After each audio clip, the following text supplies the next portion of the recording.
The war did not erupt. It tightened. It drew breath like a predator certain of its kill. And in that tightening, something far more dangerous than defeat began to take shape: understanding. Esprit felt it first. She stood on the scorched remains of Eurazania, her magic unraveling against Period's prism barrier. Every spell turned back with surgical cruelty. Power, once her identity, collapsed into irrelevance. She admitted it with quiet detachment. Honestly, it's not really in my character to fight so much for real like this. The words carried no fear, only recognition. She had entered a battle where her nature itself became a liability. Period advanced without hesitation. She multiplied, fractured into identical forms, each carrying lethal intent. To Period, the outcome had already settled. Esprit merely occupied the final seconds of inevitability. Poison shimmered in the air like stardust, precise and merciless.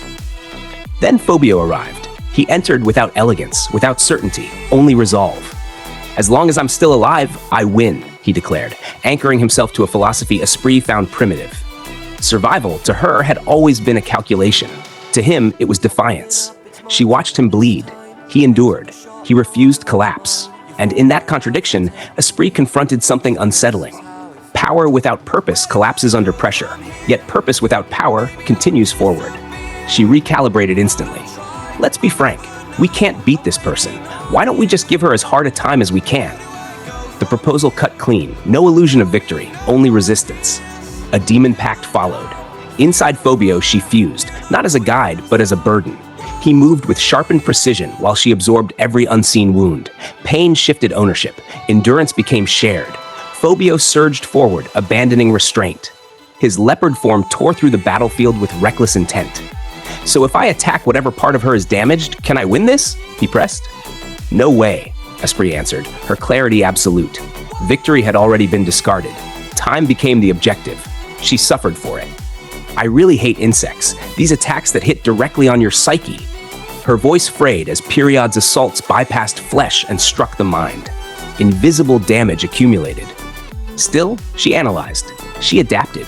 She discovered something critical. Period carried damage, small but real. Fobio understood instantly. Not victory, time. "So I still have to dodge her attacks until help arrives?" He exhaled. Resignation settled, but movement continued.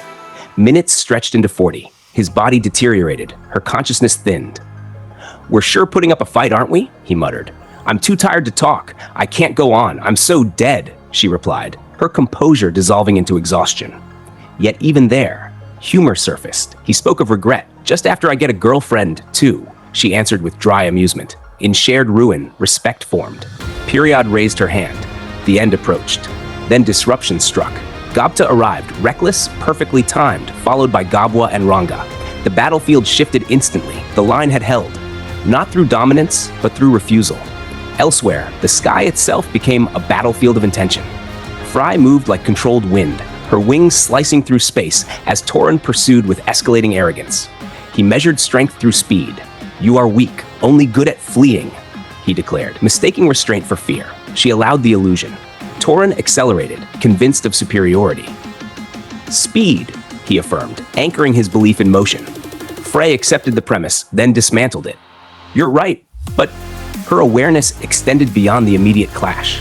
Each exchange, each evasion, rippled outward, tearing through his scattered forces.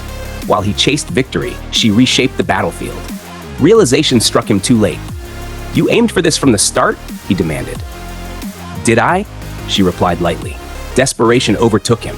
He lunged faster, sharper, abandoning control. Fry had already adapted. She read his rhythm, mapped his trajectory, and ended it in a single decisive moment.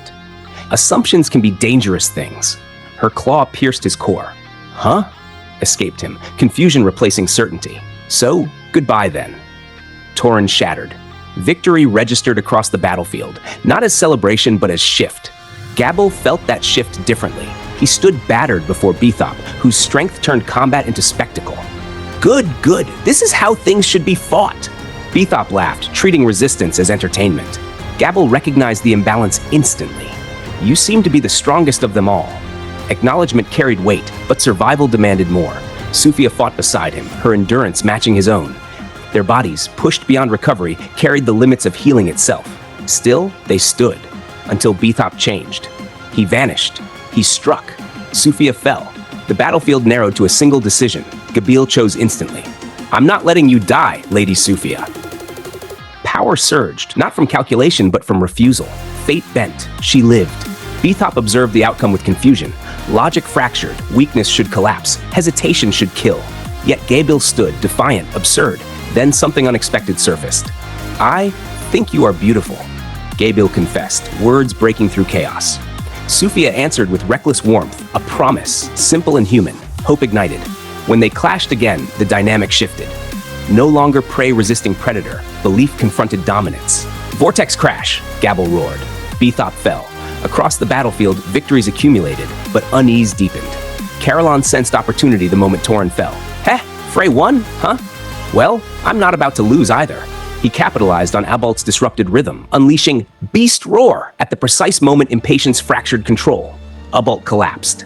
Midray, however, remained still. He observed Cyril with detached precision, identifying patterns, weaknesses, repetition. "You're not committing well," he remarked, his tone edged with quiet disdain.